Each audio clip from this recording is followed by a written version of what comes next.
Buenos días, buenas tardes o buenas noches. Mi nombre es Adrián Antonio Serpa García y hoy les hablaré sobre la película El secreto de sus ojos, en especial un análisis jurídico sobre lo que sucede en la película. Primero que todo tenemos que entrar en un contexto sobre la película.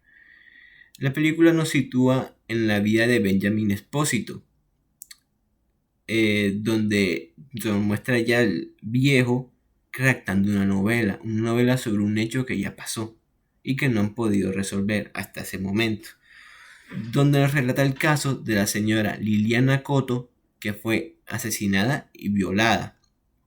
A lo largo de la película podemos evidenciar una cierta rivalidad entre el señor Romano y el señor Benjamin, porque al principio de la película, cuando recién dan el caso de Liliana Cotto, el señor Romano pone a dos personas como sus culpables, diciéndole que el caso ya está resuelto. El problema es que el señor Benjamin no come de cuento y sabe que Romano no es una persona de fiar. Por lo tanto, indaga sobre las dos personas que trajeron. Resulta que fueron torturadas. Debido a ello, tienen una discusión dentro del juzgado, eh, pero no pasa a mayores. En la película se evidencia que Benjamin quiere denunciar a Romano, pero no sabemos qué pasa realmente con la denuncia.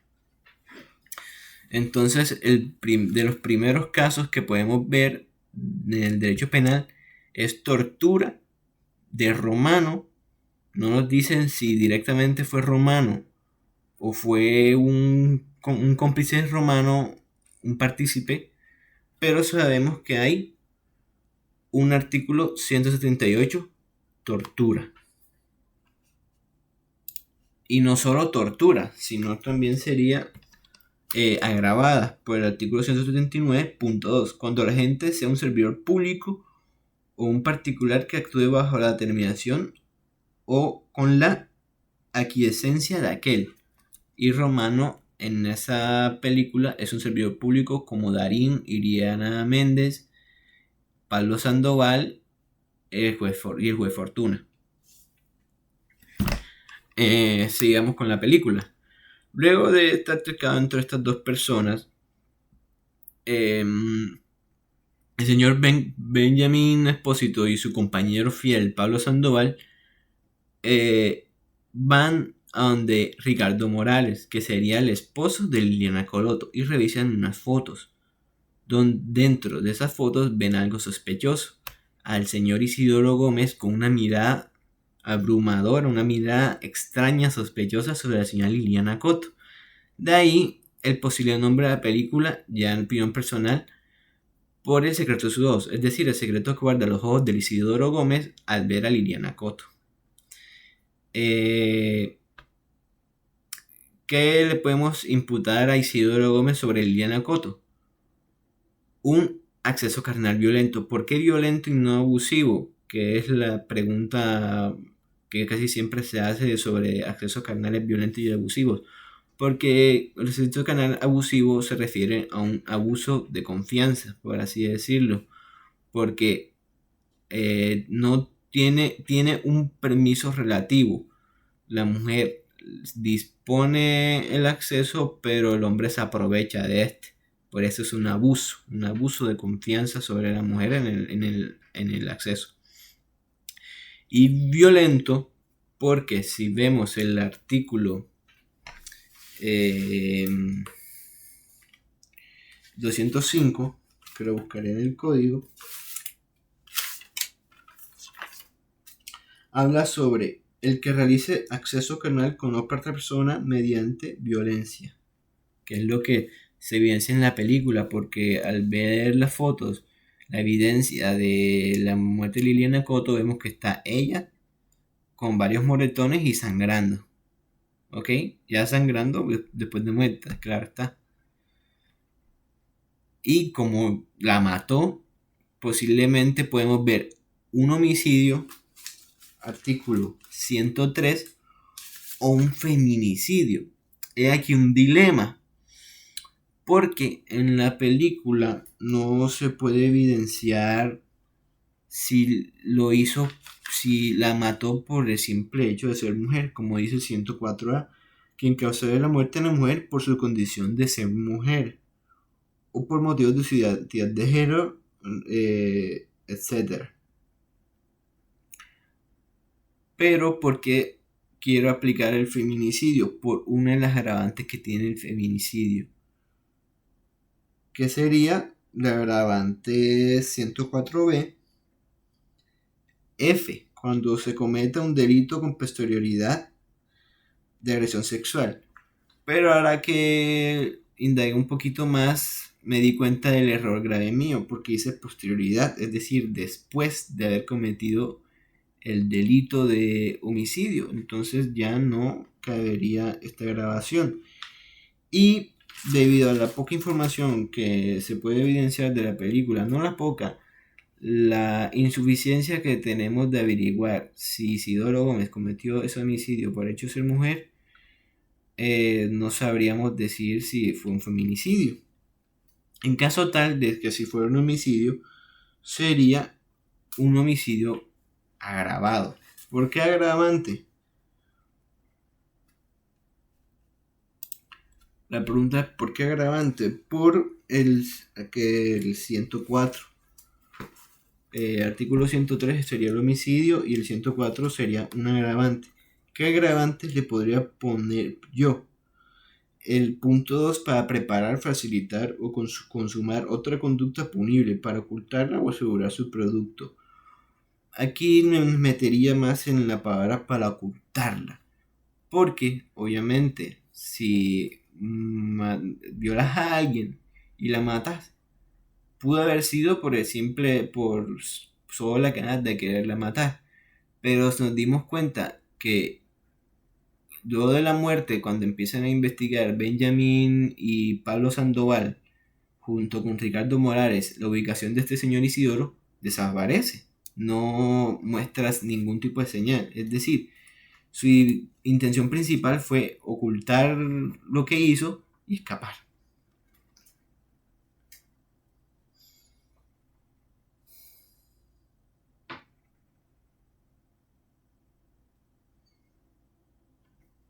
Bien.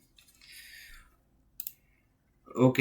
Cuando el señor Benjamín Espósito y Pablo Sandoval esto es como dato curioso, podría existir otro delito que el juez Fortuna pasa por largo, que es el de hurto calificado. ¿Por qué? Porque el señor Benjamín Espósito y Pablo Sandoval se meten en la casa donde vivía Isidoro Gómez para buscar pruebas sin ningún tipo de permiso legal, como permiso de allanamiento ni de investigación de pruebas, porque el señor juez se los deniega. Entonces ellos se meten en la casa. ¿Y por qué calificado? Por el calificante de que se meten en el hogar y agravado por el artículo 200, perdón, agravado calificado, porque existe el hurto calificado y agravaciones punitivas para el hurto. Pero estamos hablando de hurto calificado, que sería el 3, mediante penetración o permanencia arbitraria engañosa o clandestina en el lugar habitado o de sus dependencias inmediatas, aunque allí no se encuentren sus moradores. Y ahora analizándolo un poco más, también puede haber sido calificado y agravado. ¿Por qué agravado? Porque en el 241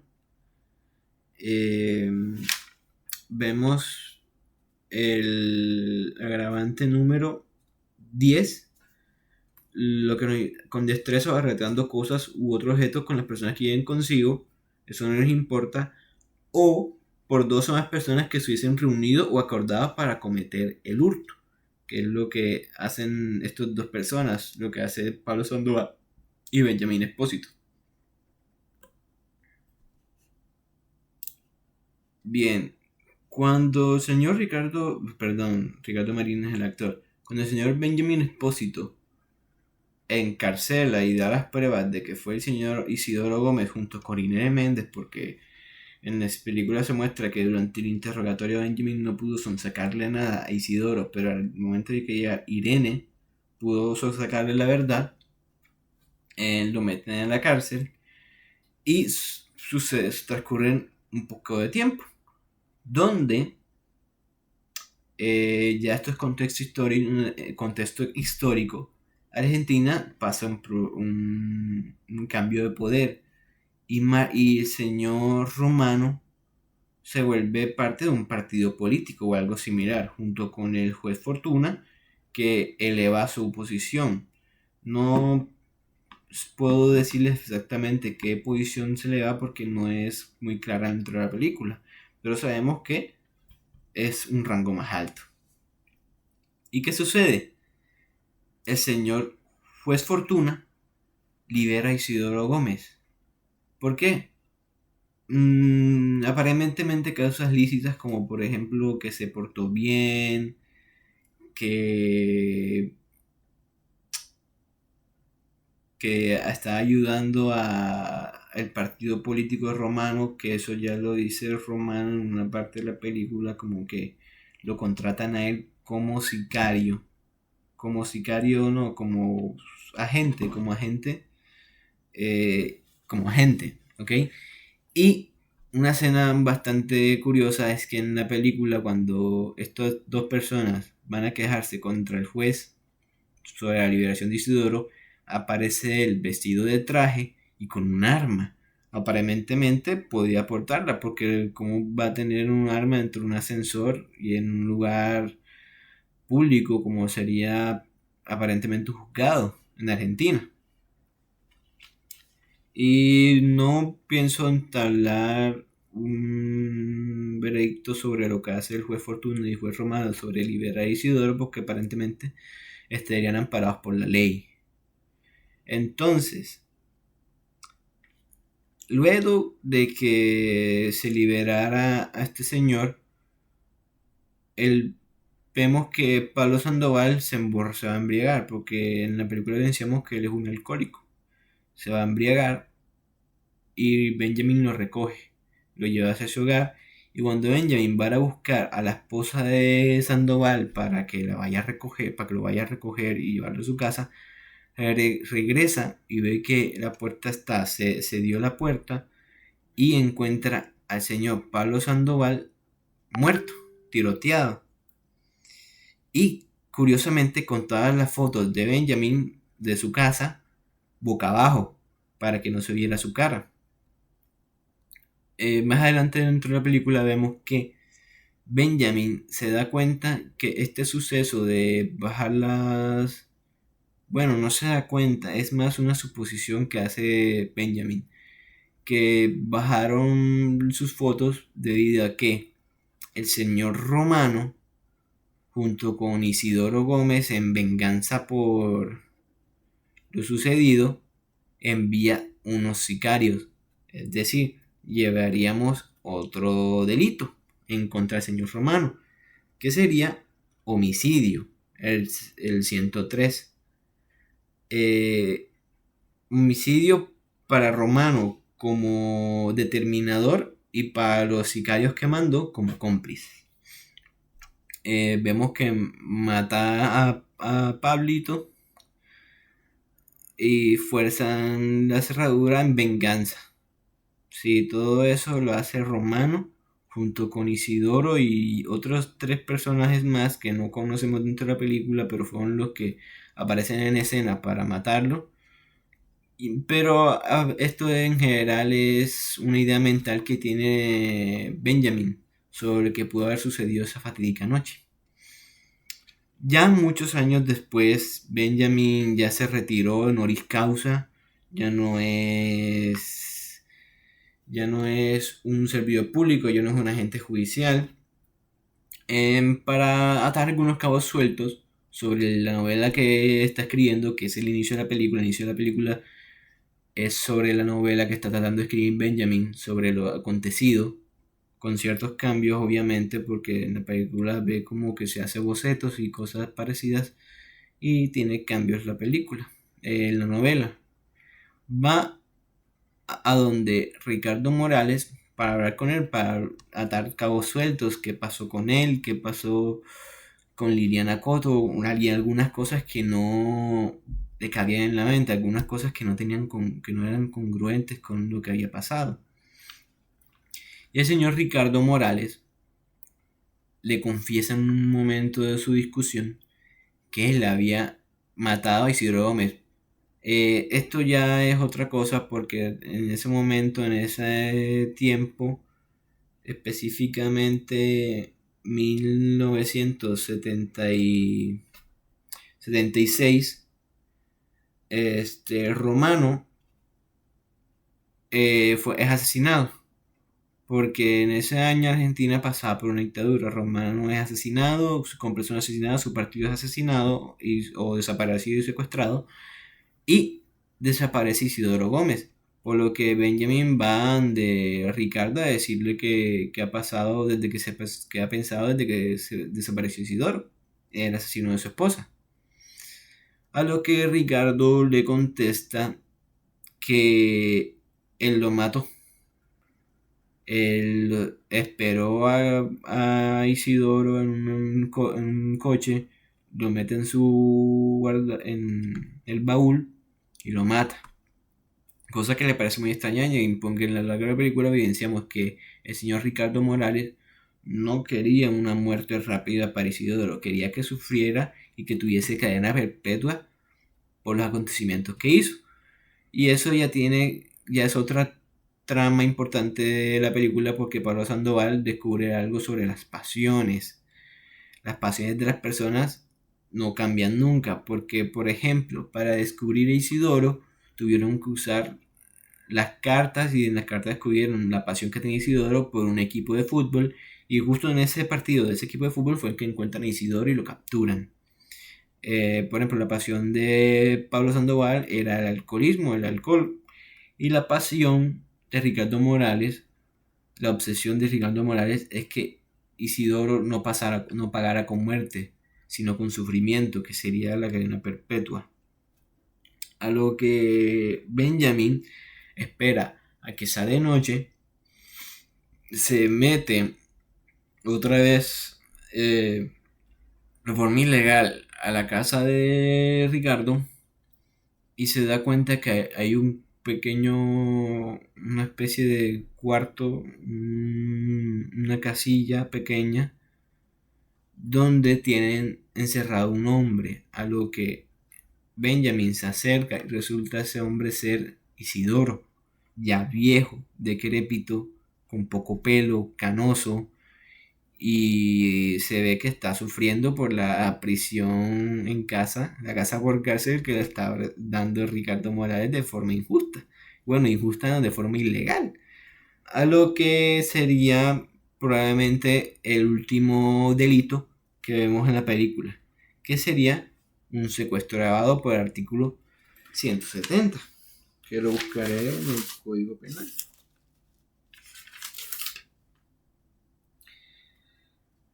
Porque un secuestro agravado y no un secuestro extorsivo o secuestro simple. Porque el extorsivo, él no está pidiendo nada a cambio, no está consiguiendo ningún beneficio a cambio, no quiere conseguir ninguna utilidad, ni para que sea u omita algo, ni fines publicitarios, ni políticos, ni ninguno de los causales que da el secuestro extorsivo. ¿Y por qué secuestro agravado? Porque si vemos en el artículo 170,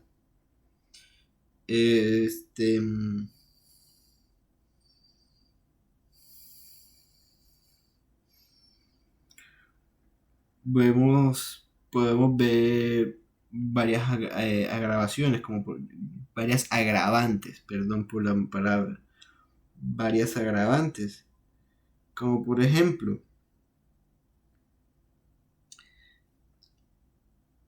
por el agravante número 3, si la privación de la libertad del secuestrado se prolonga por más de 15 días, que es lo que hace, se nota que lleva mucho tiempo encerrada allí, ya está viejo, ya está calvo, ya está canoso, tiene el espacio en blanco aquí, pero el resto está canoso.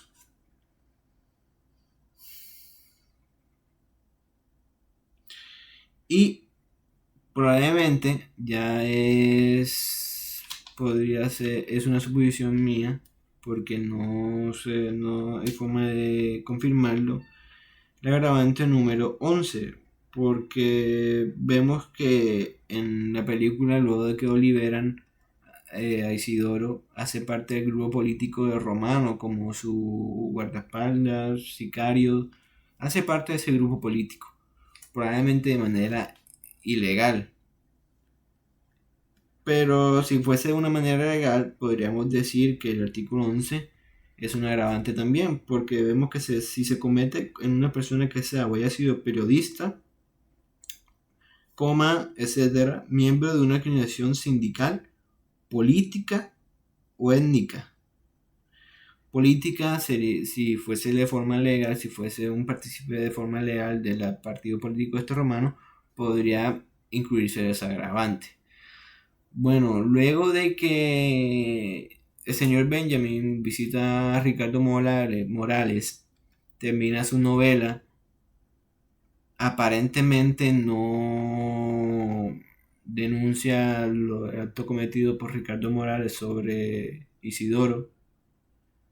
Vuelve a donde Irene y le confiesa su profundo amor, que desde toda la película se había iniciado que se aman, pero ya eso no tiene que ver con derecho penal. Y cierran las puertas de su despacho y ahí se acaba la película. Es una película bastante interesante, muy emotiva, especialmente la escena donde muere Pablo Sandoval, la escena de la persecución en el partido de fútbol, cómo usan la lógica para encontrarle un sentido a las cartas que hace Isidoro.